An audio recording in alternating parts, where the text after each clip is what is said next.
Good morning, ladies and gentlemen, and welcome to the Premier MITON Global Renewables Trust PLC investor presentation, and apologies for the slight delay in commencing today's call. Throughout this recorded presentation, investors will be in listen-only mode. Questions are encouraged. They can be submitted at any time via the Q&A tab that's just situated on the right-hand corner of your screen. Please just simply type in your questions and press send. The company may not be in a position to answer every question it receives during the meeting itself. However, the company will review all questions submitted today and publish responses where it is appropriate to do so, and these will be available via your Investor Meet company dashboard. Before we begin, I would like to submit the following poll, and I would now like to hand you over to the team from Premier MITON Global Renewables Trust PLC. Claire, James, good morning. Good morning. Thank you everybody for joining us this morning, and apologies again for the slight delay to the start. My name's Claire Long. I'm Head of Investment Trust at Premier MITON, and I'm here with James, who is going to talk about the Premier MITON Global Renewables Trust. It's been a tricky time for the renewable sector, but James has quite a few reasons to be cheerful, so he's going to go through some of those this morning. And as already mentioned, if you have any questions, please feel free to type them into the chat box and we will answer them as we go along or towards the end if appropriate. And if you have other questions, please look at the Trust website, www.globalrenewablestrust.com. I'll hand over to James, but if I could first just draw your attention to the risk warning slide here. As with any investment, there are risks associated, so please take the time to read this, and if you have any questions, please speak to an independent financial advisor. Thank you for your time, and I will hand over to James now. Great. Thank you very much, Claire. Good morning, everyone, and apologies again from me for the slight delay caused by some technical issues.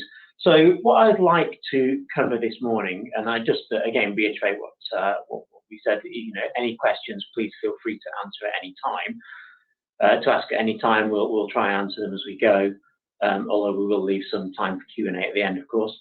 But what I'd like to cover this morning is to just a quick recap, a reminder of the big picture of the global energy market and where renewables fits into that. And then secondly, just an update on the performance of the trust.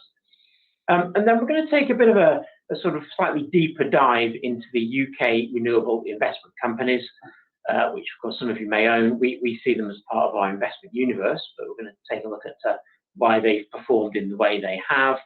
And then fourthly, just coming on to our dividend income so far this year, and what we're seeing in terms of dividends, and which is, I think, reflective of underlying performance, if not necessarily stock market performance.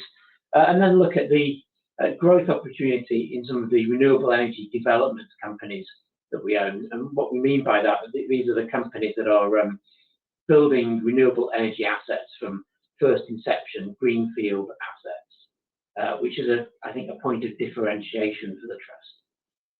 Okay, so first of all, starting off with the big picture of primary energy. So what do we mean by primary energy?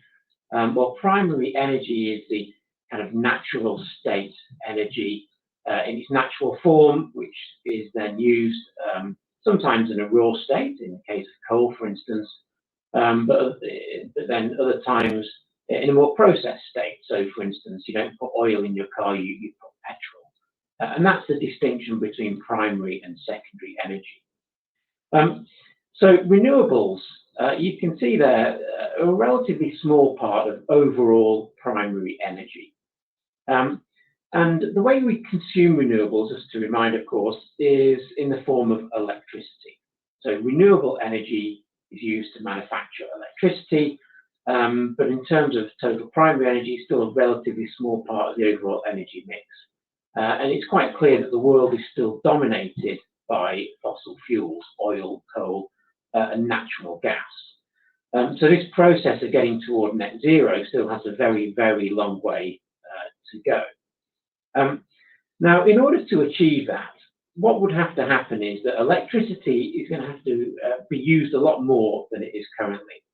So as a global average, electricity only forms about 20 to 25% of energy consumption.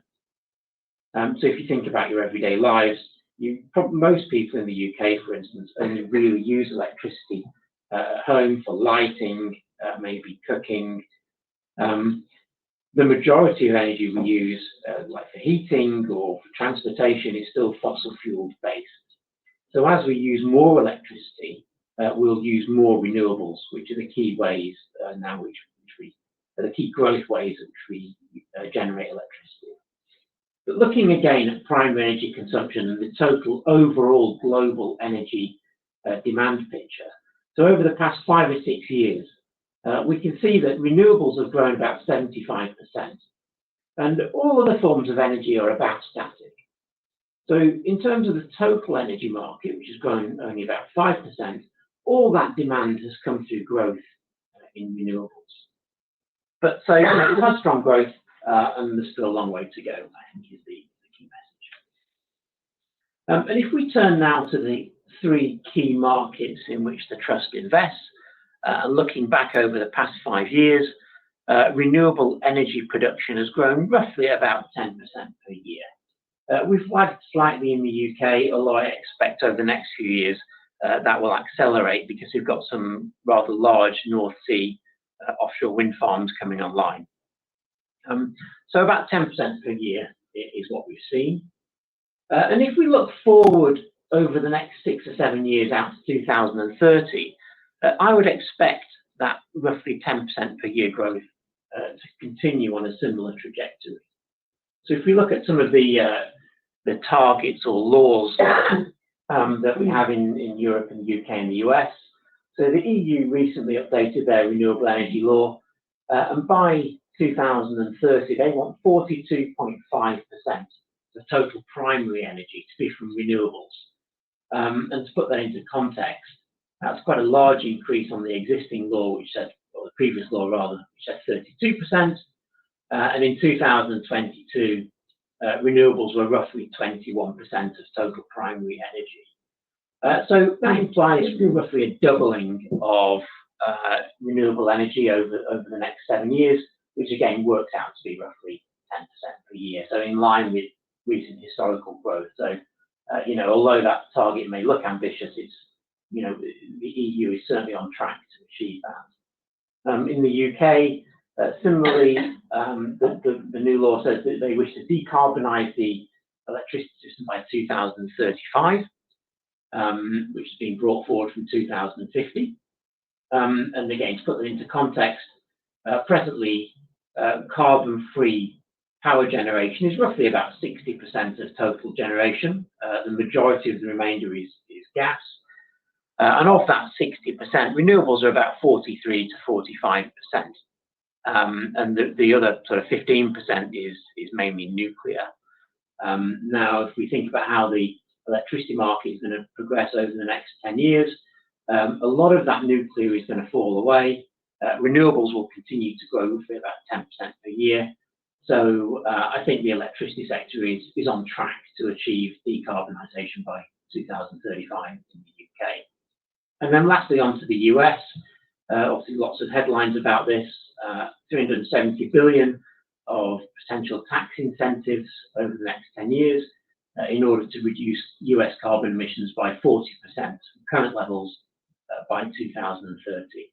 And again, within that, it implies a sort of constant 10% projection of US renewable energy growth over that period. So, effectively, we could look at economics, or we could look at policy, government policy, and both are kind of projecting that we'll continue on a very strong growth trajectory. Now then, our next agenda item, looking at performance of the Trust. And this is performance since the Trust changed its investment objective back in October 2020 from being a global infrastructure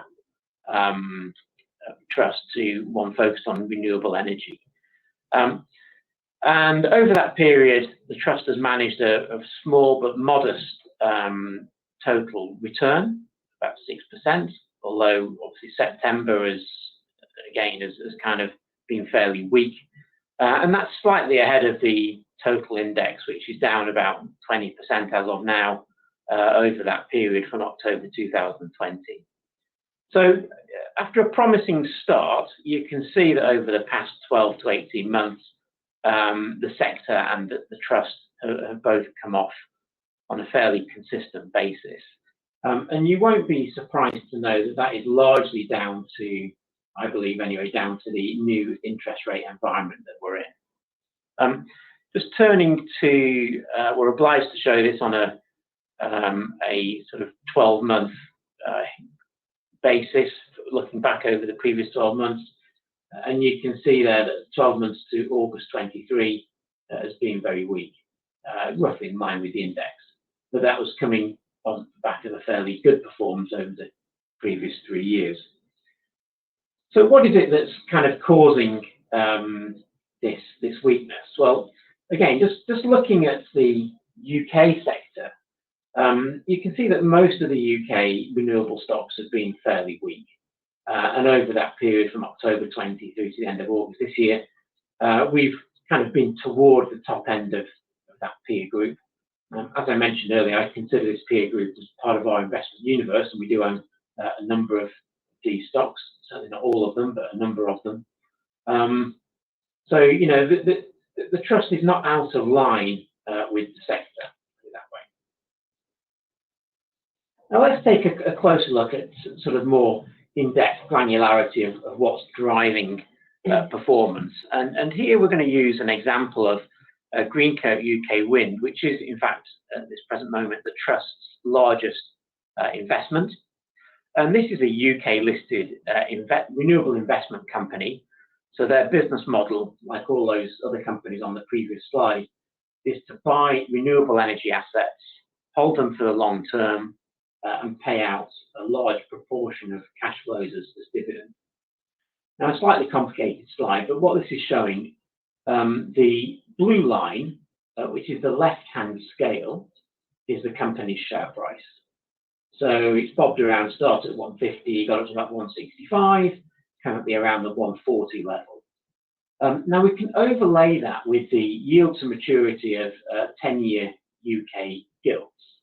And that's the green line on the right-hand scale, but that's an inverse scale. So as that green line goes down, that's representative of the gilt yield going up.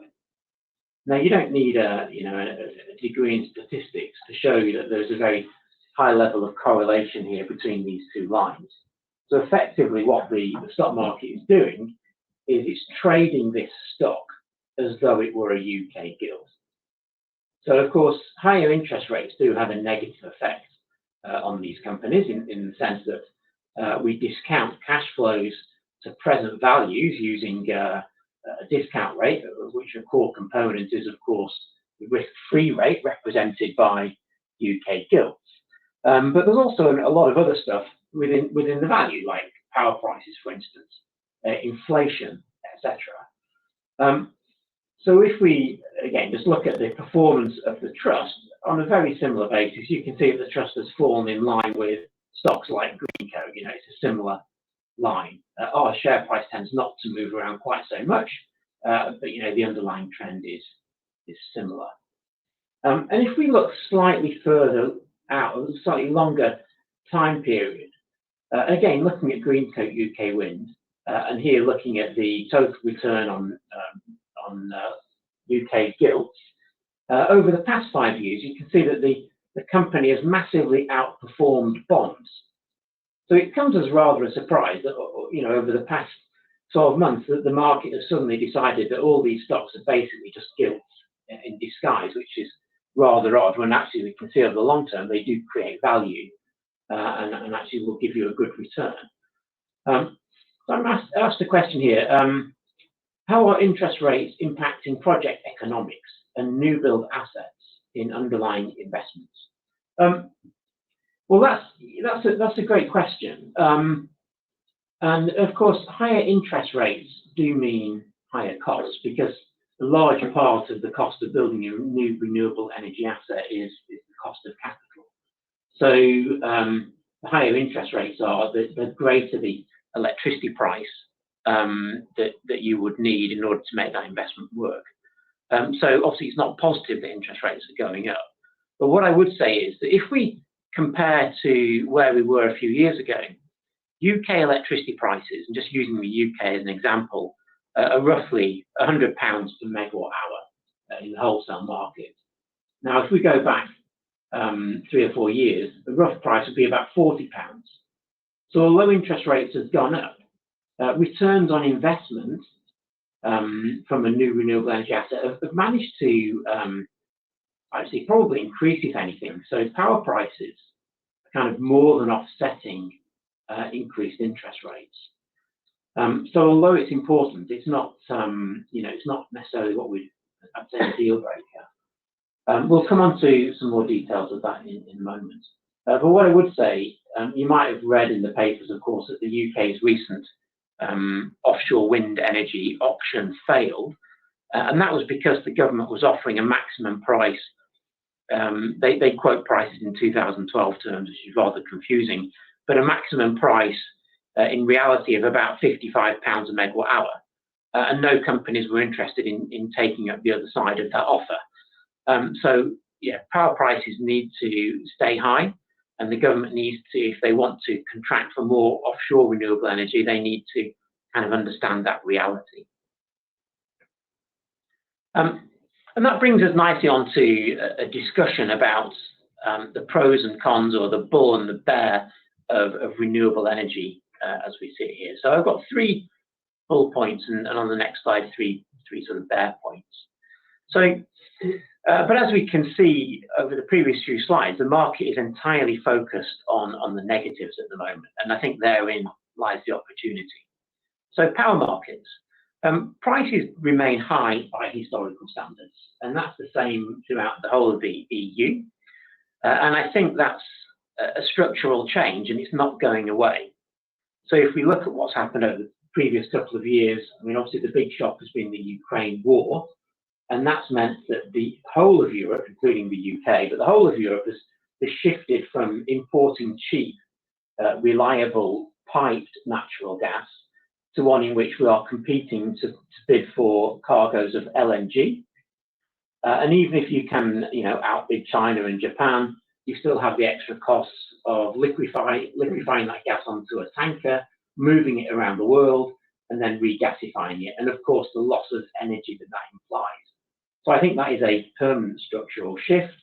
And also we have carbon pricing now, which has gone from about 15 euros a ton a few years back now to more levels of 70 to 80 euros a ton. And that has a huge impact on power prices, and that isn't going away. So I think roughly we've gone from this environment a few years back of 40 to 50 pounds or 40 to 50 euros per megawatt hour power prices to more like 90 to 110. Obviously last year it got up to 200, 300 pounds at one stage, but we're back down to a more manageable level of 100. So if anyone is expecting to see their electricity prices go back to where they were 3 years ago, I think you're probably going to be disappointed. That isn't a factor of renewables, that's a factor of gas prices and the change that's had on the electricity market. Second reason to be positive is growth, and of course we covered that earlier. But renewables are only less than 10% of total primary energy, so there is still scope to continue along this 10% growth per year path for many years to come. And of course, given that the huge requirement for capital in the industry to satisfy that growth, that all else equal, that means that returns on investment should stay fairly strong. And then lastly, inflation. And inflation is certainly a positive for the sector, in the sense that many companies with existing assets, if you look at the way they sell that power, those we often refer to them as PPAs, or power purchase agreements. They will have inflation either built in whole or in part. And those companies selling power under government subsidy schemes or contract difference schemes, again, those come usually with full indexation. So looking back to that chart from Greencoat, where we can see that the market is trading this as though it was a UK gilt. that ignores the positives from inflation. And if we look at those UK investment companies, they actually helpfully publish sensitivity tables of their valuation, taking into account higher interest rates and higher gilts. And what you can see if you look at those tables, and they're in their annual and interim reports, so they're easy enough to find, is that the positives from inflation almost exactly offset the valuation negatives from higher interest rates. So in reality, as we move into a higher inflation, higher interest rate environment, there should really be not a lot of difference in valuation compared to a low interest rate, low inflation environment. There's another question, James. In terms of, you mentioned growth, there's a question whether there are any bottlenecks to growth. There are some bottlenecks to growth. So a few, I guess, pinch points you might call them would be things like turbine supply. So wind turbines, for instance, the turbine sector has had a very difficult time over the previous few years achieving anything like consistent profitability. So we might see a tightening of that market as those companies seek to restore their margins. If we look at offshore wind, for instance, I think one key bottleneck there could be capacity of vessels to install those new larger turbines. So many of the vessels that install turbines and their foundations are fine to install turbines up to say 8 megawatts, but the new turbines are 15 megawatts. So you need a larger vessel with a bigger crane. And looking at the sort of projected volumes of offshore installations around the world, there's not many vessels that can handle those. Actually, we could actually turn that into a positive for the trust because we do own a couple of the companies that own those vessels. We see them as a large piece of floating infrastructure. And if we look at the prices that are contracting those vessels at, they've been extremely strong over the past 12 months or so. Those haven't necessarily been reflected in the share prices, I should add, but the actual underlying businesses look very well bid. And just one other question I can see there. Haven't there been some cancellations of North Sea wind projects and also some problems in the US? Yeah, so I touched on the UK earlier in terms of the CFD option, but we did actually see one project owned by the Swedish company Vattenfall, in fact, which had an awarded CFD contract in the previous round, but decided not to go ahead with that project. So again, that comes back to our earlier question about interest rates. So their costs had gone up, but they'd already fixed their energy tariff. And this comes back to the whole concept of the way that renewable energy works. So if you're doing a big project, like a big offshore wind project, what you try and do is take final investment decision and fix all your costs and your revenues at the same time. What the risk is that you fix your revenues through some sort of government contract, for instance, but you haven't fully nailed down your costs, and they then move upwards in front of you, making that project uneconomic. So it really comes down to risk management skills of the individual companies involved. So within the trust, we have a few companies that do offshore wind. So we have RWE, for instance, and we also have Northland Power. And we haven't noted any issues from those companies for any of their offshore wind projects. In fact, Northland Power have recently, last week in fact, given the go-ahead to a new project they're doing in the Polish Baltic Sea, where although costs have gone up, they've managed to restructure the sales contract to take that into account, and that project looks like an extremely accretive project at a very attractive rate of return. Coming on to the US, you may have read about a company called Ørsted, which is the world's largest offshore wind farm company, not owned in the trust, I should add. And they've taken some big write-downs, or they've indicated that they will be taking some big write-downs on the US projects.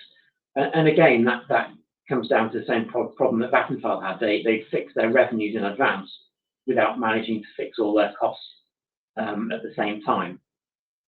So again, I think it's probably an idiosyncratic issue that those two companies have had, and isn't necessarily indicative of what's happening in other companies.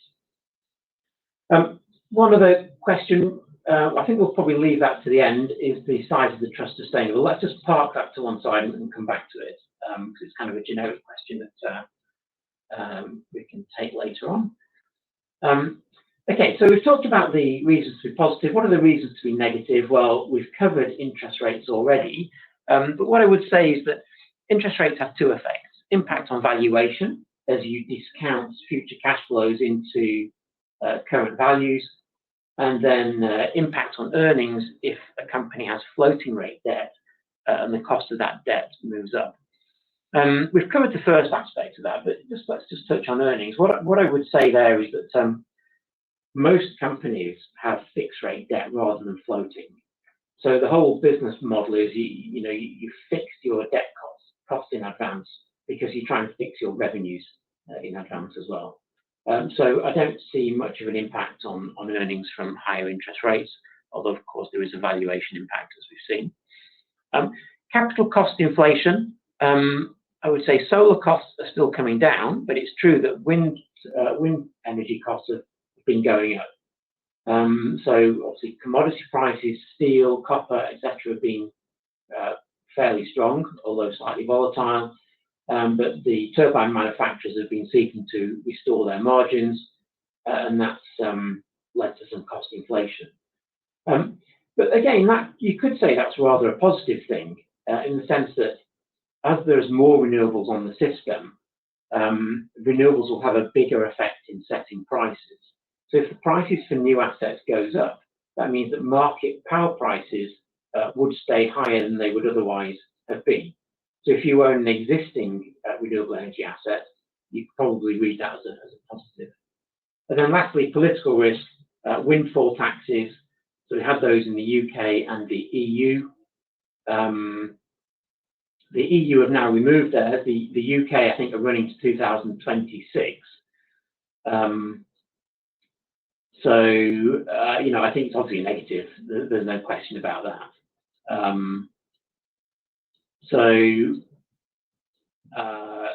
Yeah, I mean, obviously we can hopefully that will change in the next few years. But it's only a windfall tax to the extent that power prices have been very high. So you could read it as a slightly positive thing that they need to be introduced in the first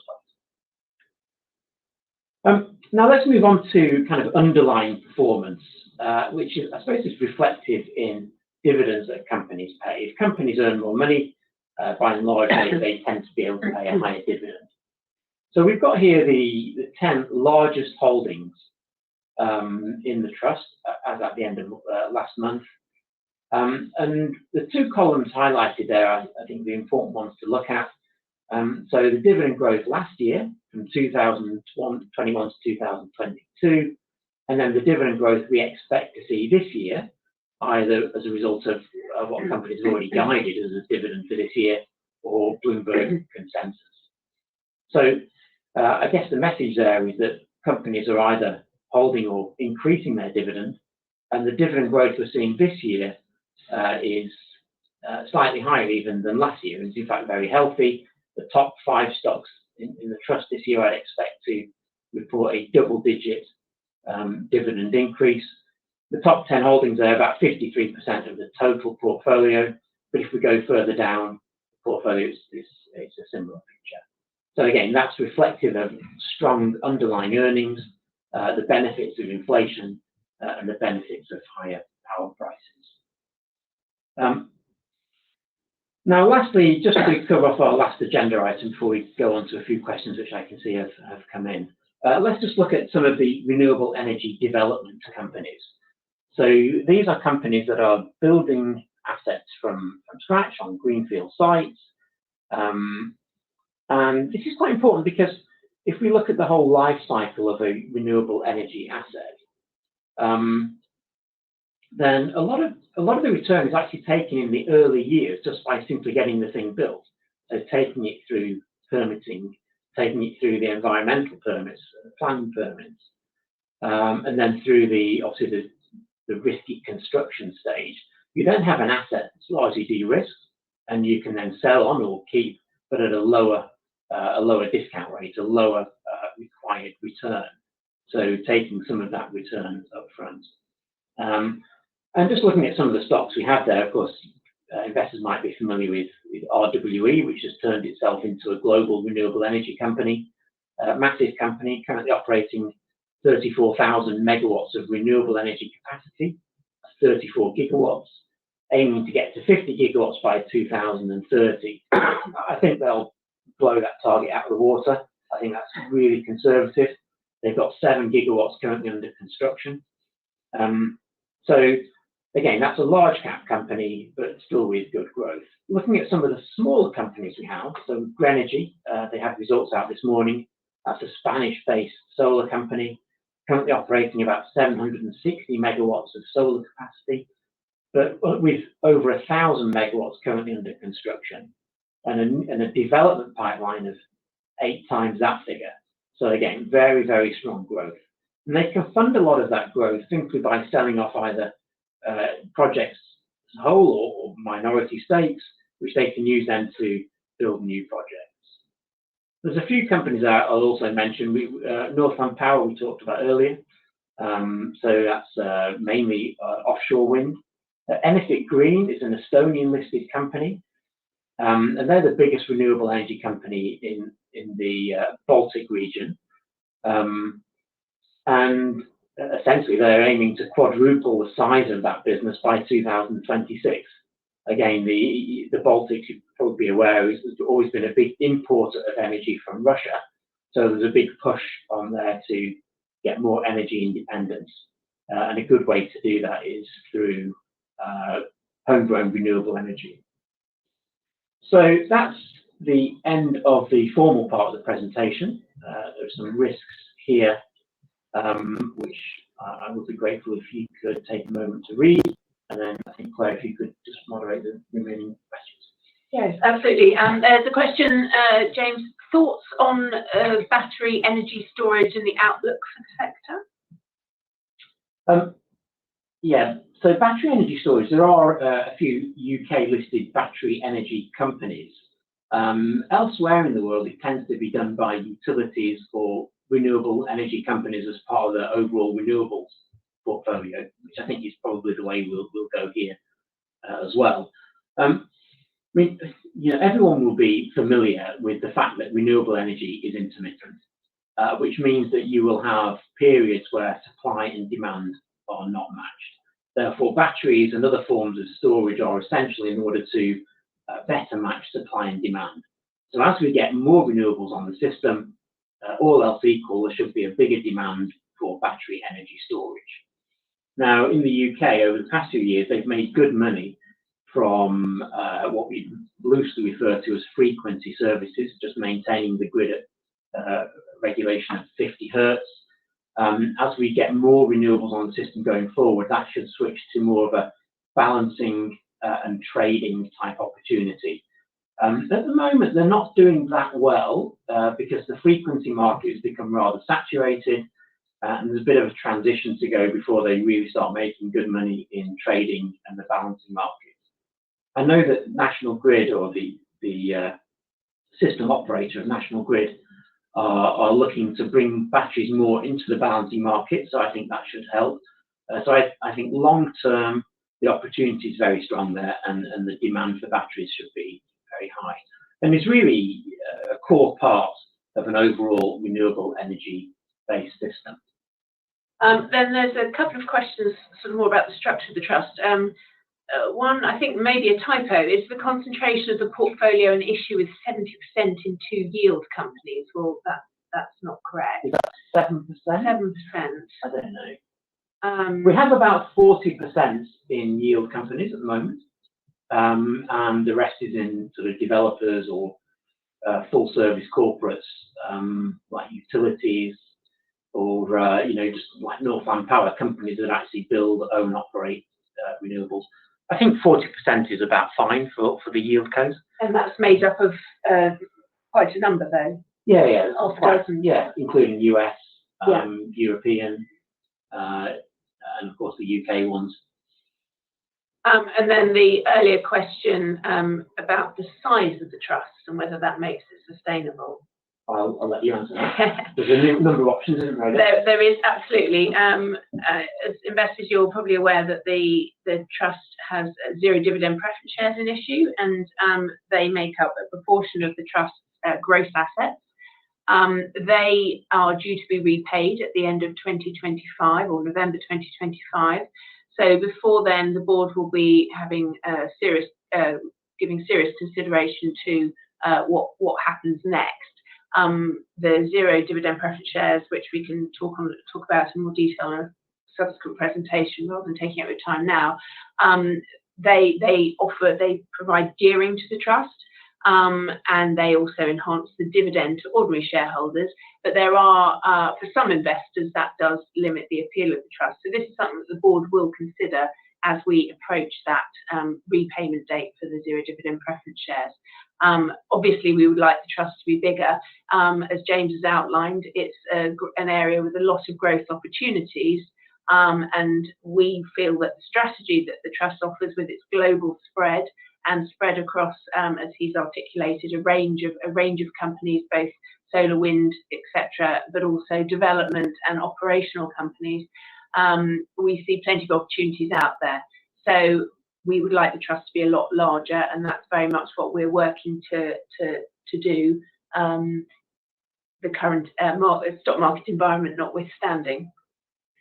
And then finally, a question, the percentage of decline in the net asset value over the past year are accounted for by, now the question said these or other factors. So I guess, James, what have been the primary reasons accounting for the decline in the net asset value? I would say almost all of it is because of interest rates. Right. The market is fixed. I mean, as we saw from that Greencoat slide earlier,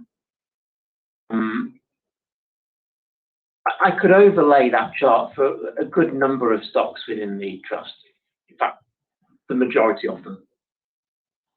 So, I think, and again, looking at the actual trust itself, you can see that it's tracked gilt yields. As the gilt yields have gone up, the performance has gone down. So the market is very focused on that. What the market is not focused on is things like dividend growth.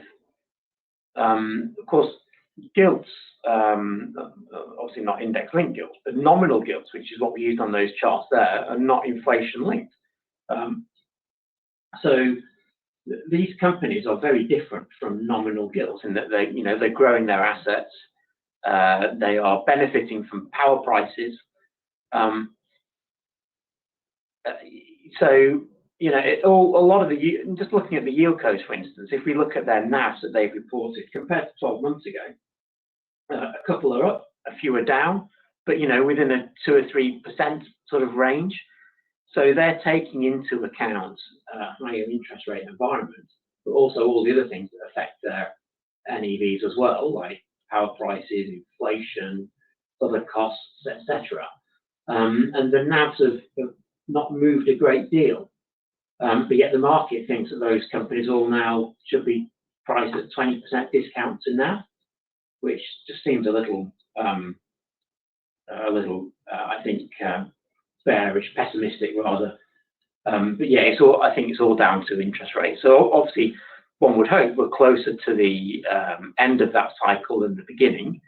And if we go into a period where, at least maybe interest rates are flat rather than rising, they don't necessarily have to be falling, then the market will hopefully begin to focus again on the dividend growth and the earnings growth within these companies.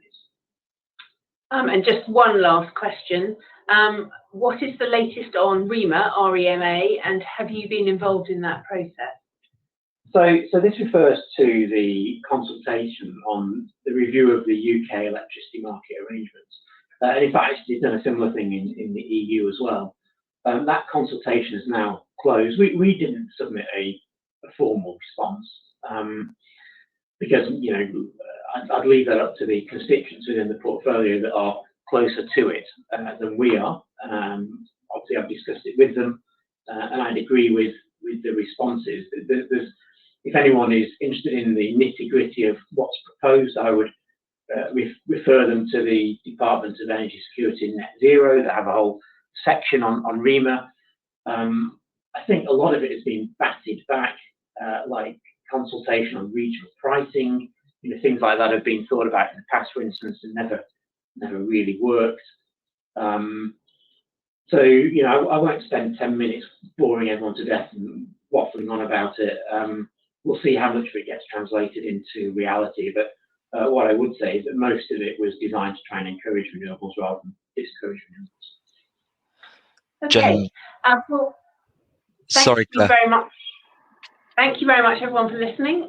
If you do have further questions, please do get in touch with us. You can find our contact details on the website. And we will be back to speak to you soon, give you an update on the trust. Thank you. James, Claire, that's great. And thank you once again for updating investors this morning. Could I please ask investors not to close this session, as you'll now be automatically redirected for the opportunity to provide your feedback in order that the management team can better understand your views and expectations. This will only take a few moments to complete, but I'm sure will be greatly valued by the company. On behalf of the management team of the Premier MITON Global Renewables Trust PLC, we would like to thank you for attending today's presentation. That now concludes today's session, so good morning to you all.